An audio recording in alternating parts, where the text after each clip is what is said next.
Good morning, good afternoon, good evening. Welcome back for another video. In today's video, let's take a look at Avalanche and see where we can land in terms of a price target for the 2024-2025 bull run. But before we dive on into this, as always, this is not financial advice. This video is for entertainment purposes only.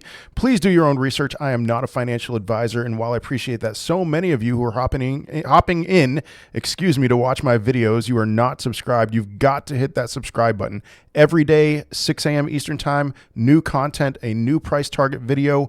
And for those of you who are subscribed, hit that notification button because I am constantly updating this channel with new content, and you are not going to want to miss a thing when it comes to this rapidly evolving crypto space. So without further ado, let's go ahead and dive on into this. I want to talk a little bit about Avalanche because we saw Avalanche do very well last bull run, especially because it was a new layer one. That was its first bull run. And so we got to ask this question: what caused Avalanche to reach a $28 billion market cap in 2021? Excuse me, that should say 2021 there.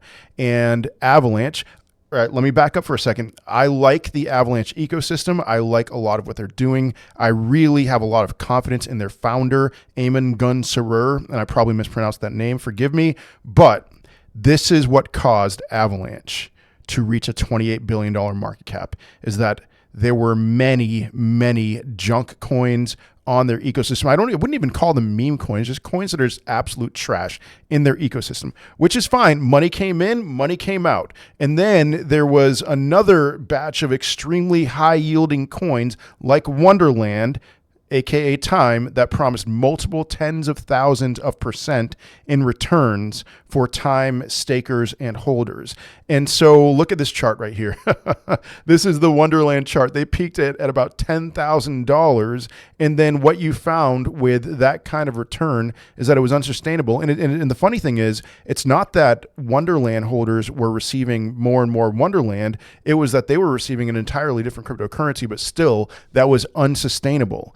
And so as of right now, we're seeing a cryptocurrency that went up to $10,000, is now down to 26 cents. It has been straight down. And even throughout the upcoming next bull run, whatever that is, Wonderland will not come back. Do not buy this with any hopes of a retrace, not financial advice. This is what caused Avalanche to pump like crazy. Look at all that money that went in to Wonderland, and even now they still have $54 million locked. That's insane. So Wonderland, things like that.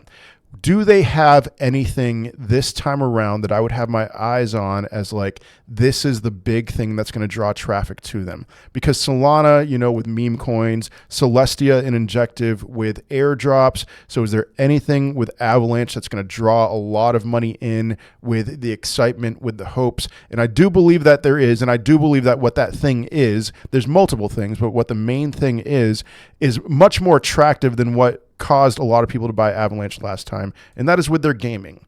And so Avalanche gaming, there's a lot of potential. There's a lot of potential with the gaming sphere, the gaming niche in crypto in general, and Avalanche is going to be a part of that. And so does that mean that Avalanche is going to do what a lot of people are expecting gaming cryptos to do with 100x, 200x? No, Avalanche is too big for that. Avalanche is multiple billions of dollars, already reached a $20 billion market cap, but this can and probably will drive new buyers into the AVAX ecosystem, which will certainly have a positive effect on the price.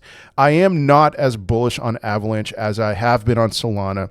I probably am not as bullish on Avalanche as I would be on Injective, on Internet Computer, but I think that there is going to be an attractive option here for people to get in. So I know that's very brief. I know there's a lot more. So those of you who love Avalanche, I know that there's a lot more, but I'm looking at the primary thing that I'm looking at with this series is, do I think that this is going to see an increase or decrease in market cap dominance with all of the things that you love about Avalanche? Will there then be an increase or decrease in market cap dominance for Avalanche? And so I do believe. So the peak for Avalanche in terms of market cap dominance was 1.25% in 2021 and in 2022. And so historic market cap dominance, that does matter. As of right now, it's around 1%, a little over 1%. I believe that Avalanche's market cap dominance will go a little bit higher than 2021 and 2022 because of the gaming aspect. And so with that in mind, though, you've got to understand that a lot of this market cap dominance is being eaten up by the increases in their circulating supply. So as of right now, this chart is not entirely accurate. This was estimates that this chart was made in 2020 showing where Avalanche's supply would be. But Avalanche's circulating supply as of the day that I'm making this video is about 80% higher than where it was when it peaked in 2021. The current circulating supply is about 360 million. Let's see if we got that here. We don't have that. That's okay. 360 million. My projection for January 1st of 2025, which is still before a lot of you are expecting the euphoria to return, the insanity of the euphoria and all that. My projection for January 1st, 2025 is about 413 million tokens. 413 million tokens. And so here's a simple calculation. This is my starting point when it comes to a price target for Avalanche in the bull run, whenever the euphoria returns. 1.5% market cap dominance, assuming a total market cap of $7 trillion market cap peak. That is in the entirety of crypto. 1.5% market cap dominance is 105 billion.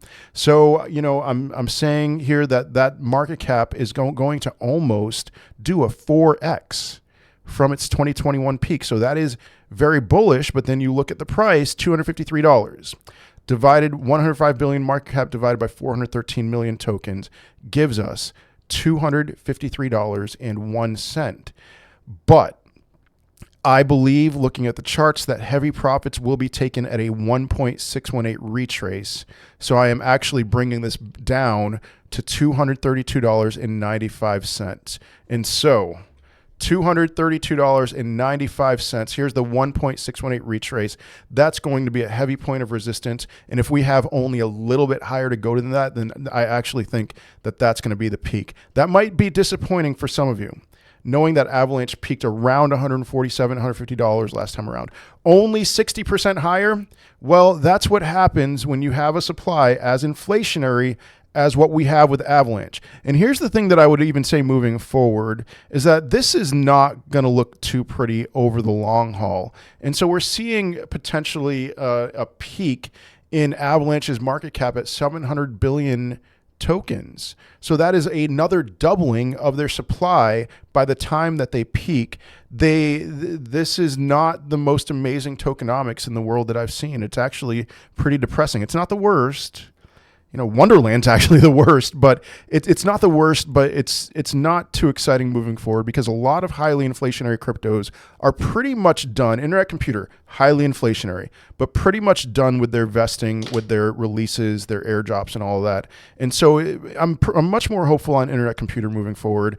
HBAR, same deal, highly inflationary. Not excited about HBAR at all for this cycle. But the next bear market, whenever that is, I'm actually going to be pretty excited about HBAR. And same for Algorand. But then Avalanche, it's a different story. They still have a decent amount of dilution of their supply to go. So what does that mean moving forward? It's just one of those things where it's like, if you're bullish on the Avalanche ecosystem, that's great. But you've got to take into consideration the supply increases. And so 253.01, but really $232.95. That's a little bit more than its all-time high, and yet almost a quadrupling of its market cap. It is what it is, and at this point, seeing Avalanche at about $40 the day that I'm making this video, I own some Avalanche, and I'll be happy. I'll be happy with a little bit under a 3x. So, but maybe you think I'm crazy. Let me know your thoughts. Is this too conservative? Some people have called me delusional for how conservative I've been with different cryptocurrencies, but let me know your thoughts in the comment section of this video. And if you like this content, again, smash up that like button, hit the subscribe button, comment, all for the algorithm, but I will most certainly be seeing you in another video. Peace.